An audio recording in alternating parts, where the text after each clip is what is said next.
ओम नमः शिवाय। शिव महापुराण रुद्र संहिता युद्धखंड अध्याय 49 अंधकनो गाणपत्य वृत्तांत। सनतकुमार बोलिया, ओम नमस्ते देवेशाय सुरासुर नमस्कृताय भूत भव्य महादेवाय हरित पिंगल लोचनाय बुद्धि रूपेण वगैरे मंत्रने ज्यारे शुक्राचार्यजी शंभुना उदरमा जपवा लाग्या त्यारे ते उत्कट तेज સમાન શિવલિંગના માર્ગથી બહાર નીકળ્યા। પહેલા જન્મ પછી 3000 વર્ષ બાદ વેદી પાઠી શુક્રાચાર્ય શિવ દ્વારા ઉત્પન્ન થયા। આ બાજુ અંધક શિવના ત્રિશૂળ ઉપર રહીને શિવની 108 પરમ મૂર્તિઓનું ધ્યાન કરતો હતો તેમજ તેની સ્તુતિ કરતો હતો। એનાથી શિવજીએ પ્રસન્ન થઈ તેને સર્વ પ્રકારના ભયથી મુક્ત કરી દિવ્ય અમૃતની વર્ષા દ્વારા એનામાં પ્રાણ સંચાર કરી ત્રિશૂળથી ઉતારી એનો અભિષેક કર્યો અને કહ્યું કે હું તારી અંતિમ ભક્તિથી પ્રસન્ન થયો છું, વરદાન માંગ। અંધક હાથ જોડીને સ્તુતિ કરવા લાગ્યો। તે કાંપતો હતો અને સ્તુતિ કરી પોતાના પૂર્વ અપરાધોની ક્ષમા માગી અને માતા પિતા રૂપ પાર્વતીની ભક્તિ માંગી। શિવ ચૂપ રહ્યા। તે મૌન રહી શિવ પાર્વતીના ધ્યાનમાં મગ્ન થઈ ગયા। શિવે તેના ઉપર પ્રસન્નતાપૂર્વક દ્રષ્ટિ નાખી। તેને પોતાનું પૂર્વ જન્મના અદ્ભુત વૃત્તાંતનું સ્મરણ થઈ આવ્યું। એના મનોરથ પૂર્ણ થઈ ગયા।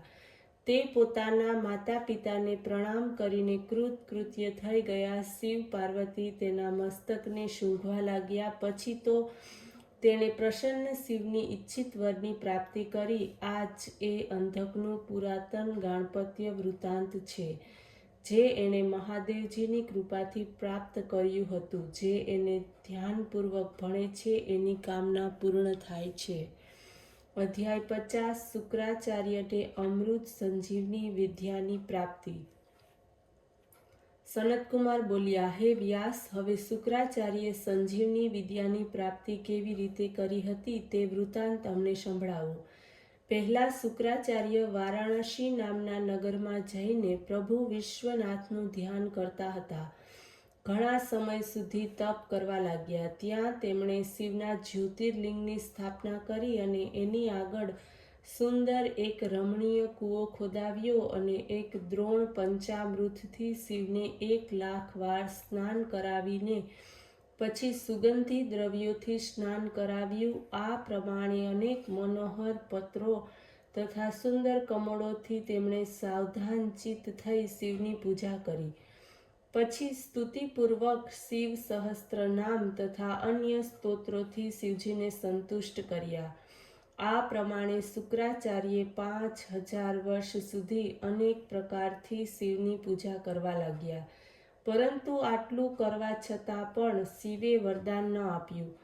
ત્યારે શુક્રાચાર્યે અત્યંત કઠિન નિયમો ગ્રહણ કરી લીધા અને ભાવનારૂપી જળથી અત્યંત સંચળ ચિત્તને શુદ્ધ કરવા લાગ્યા। આ પ્રમાણે ચિત્તને શુદ્ધ કરી તેમણે શિવાર્પણ કર્યું અને હજારો વર્ષો સુધી કણ અને ધૂમ્રપાન કરવા લાગ્યા।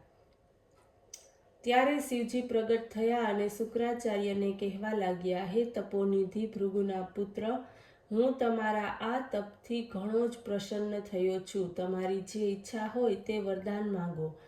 શુક્રાચાર્યે પરમ પુલકિત બની શિવજીને પ્રણામ કર્યા અને મસ્તક ઝુકાવીને હાથ જોડીને જય જય ઉચ્ચારણ કરતા શિવની શ્રેષ્ઠ સ્તુતિ કરી। આ દીર્ઘ શ્રેષ્ઠ સ્તુતિ અહીં કેવી રીતે વર્ણવી શકાય, પરંતુ તે શિવાષ્ટક છે અને તે ઘણું સુંદર છે।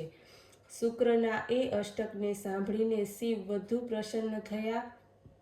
ઉપર રહેલા શુક્રાચાર્યને પૃથ્વી પોતાના હાથો વડે શિવજીએ ઉંચકી લીધા અને તેમને હસતા હસતા કહેવા લાગ્યા, હે બ્રાહ્મણ શ્રેષ્ઠ, તમે જે આ જ્યોતિર્લિંગની સ્થાપના કરી એની કઠિન આરાધના કરી તેથી હું તમારા ઉપર પ્રસન્ન છું। આ સમયે જે માંગો તે આપવા તૈયાર છું। તે સમયે પણ આવશે જ્યારે તમે આ શરીરથી મારી ઉદર ગુફામાં પ્રવેશી મારા ઇન્દ્રિય માર્ગથી નીકળી પુત્ર ભાવને પણ પ્રાપ્ત કરશો। આ દુર્લભ વરદાન હું આજે તમને પ્રદાન કરું છું।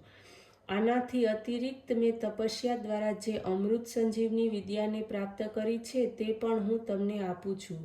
આ વિદ્યા દ્વારા તમે મરેલા પ્રાણીઓને પણ જીવિત કરી શકશો અને જે કોઈ કાર્યને ઉદ્દેશી આ વિદ્યાનો જપ કરશો તો આ સત્યેશ્વરી વિદ્યાના પ્રભાવથી તમારું તે કાર્ય પૂર્ણ થશે. તમે મારા આશીર્વાદથી સૂર્ય તથા અગ્નિ પણ અતિક્રમણ કરી આકાશમાં વિરલ તારક બનીને પ્રકાશમાન ગ્રહ બનીને શોભશો. તમારી સામે સ્ત્રી પુરુષ જે પણ યાત્રા કરશે તે તમારા દ્રષ્ટિપાતથી એના સર્વ કાર્ય નાશ પામશે, પરંતુ તમારો ઉદય થતાં જ વિવાહાદિક શુભ કાર્ય થશે તેમજ મનુષ્યોના સર્વ ધર્મ કાર્ય સફળ થશે. તમે જે આ શુક્રેશ નામનું જ્યોતિર્લિંગની સ્થાપના કર્યું છે તેનું જેઓ પૂજન કરશે તેના સર્વ કાર્ય સિદ્ધ થશે. શુક્રને આ પ્રમાણનું વરદાન આપી ભગવાન શિવ એ પાર્થિવ લિંગમાં લય પામી ગયા.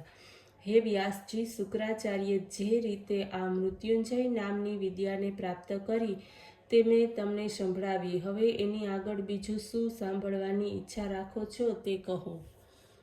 ઓમ નમઃ શિવાય.